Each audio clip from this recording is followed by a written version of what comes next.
రెహనా షేక్ జావిద్, కొండమడుగు కల్పన, కొండమడుగు భవిష్య, ఎర్కల భవానీ, ఎర్కల ప్రవళిక, రెహనా మొహమ్మద్ రెహనా, షేక్ నిర్మల, లీమా, ఎడ్ల అండమ్మ, ఎడ్ల ప్రణేత, ఎర్కల భవానీ, ఎర్కల కార్తిక్, ఎర్కల భవానీ, ఎర్కల అంజనేయులు, వద్ది అరుణ, వద్ది కొండ వెంకమ్మ, ఎడ్ల అండమ్మ, ఎడ్ల లావణ్య, మహేశ్వరి, స్వప్న, మాకోలు తేజస్వి, గడ్డం సంధ్య, గడ్డం కరుణ్య, గడ్డం సంధ్య, మోస్త, కుక్కుట్ల రక్త, కుక్కుట్ల ఆరాధ్య, జక్కుల కవిత, జక్కుల కవిత, మాకోలు సరద, శారద, బన్ని, మెరుగు మహేశ్వరి, మంజు. వికలాంగుడా ఇందాక అడిగిన నేను ఆ కుటుంబం పేరు వచ్చినప్పుడు పక్కన ఉన్నోళ్ళు వాళ్ళు లేకపోయినా కానీ పెద్ద మనుషులు ఎవరో ఒకళ్ళు ఒక పేరు చదివింది అనుకోండి, కమల స్వరూప అని అనుకో, భర్త చనిపోయింది సార్ ఆమె వయసు 35 ఏళ్లే అనేది మాకు చెప్పాలా. మా తర్వాత వికలాంగులు, ఆ కుటుంబంలో వికలాంగులు ఉన్నారని చెప్పాలా. ఇంకేమని చెప్పినా వినట్లే మరి మీరు ఎట్లా ఉన్నారు. ఇంకేం చెప్పినా నేను ఇందిరామిల్లికి భూమి లేనోడు కరెక్ట్, అది కైకిలికి పోయేటోడు. ఇందాక ఆత్మీయ భరోసా ఉందిగా, ఇందిరామ ఆత్మీయ భరోసా 12,000 పథకం, 12,000 ఇస్తాం, ఇల్లు ఇస్తాం, 2 ఇస్తాం. ఎందుకంటే వాళ్ళలో పేదలు కైకిలికి పోతే తప్ప బతకాలని పరిస్థితి.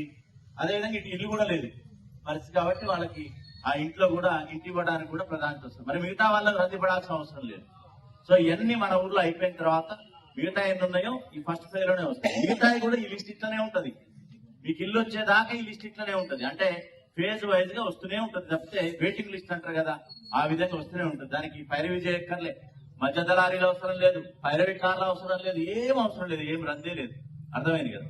ఆ విధమైనటువంటి పరిస్థితి గౌరవ శాసనసభ్యులు గారు ఎంపిక చేసి కరెక్ట్ ఉన్నోళ్ళని మొత్తం కూడా చూసుకొని ప్రభుత్వానికి నివేదించి మన ఈ స్కీమ్లన్నీ కూడా ఉండేటటువంటి పరిస్థితి. సాగుకి యోగ్యమైనటువంటి భూమికి ఏదైతే ఉందో దానికి పెట్టుబడికి ఇస్తాం.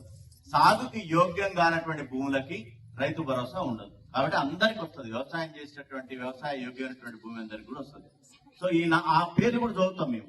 ఏం చదువుతాం అంటే మా ఏయూ అగ్రికల్చర్ ఎక్స్టెన్షన్ ఆఫీసర్ ఉంటారు. సో వారు ఏం చేస్తారంటే మన ఊళ్ళో ఏ వ్యవసాయ యోగ్యం కావు అనేది మేము వెరిఫై చేసి ఫీల్డ్ తిరిగడం అనేది కూడా ఆమె చదువుతుంది. చదివినప్పుడు జాగ్రత్తగా వినండి.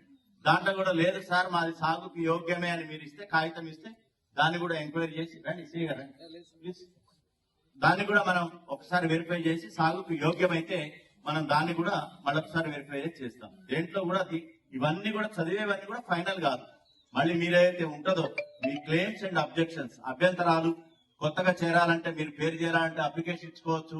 మీరు చదివే పేర్లు కూడా అనర్హులు ఉంటే చెప్పచ్చు. పారదర్శకంగా గ్రామ సభలోనే గ్రామ ప్రజల మధ్యనే ఈ జాబితా అనేది తయారవుతుంది.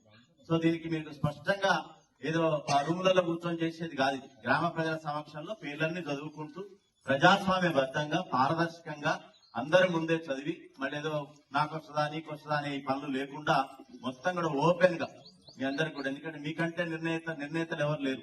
ఇది కరెక్టా కాదా చెప్పగలిగేది మీరే. కాబట్టి తప్పిపోయిన వాళ్ళు మాత్రం పేరు తప్పిపోయిన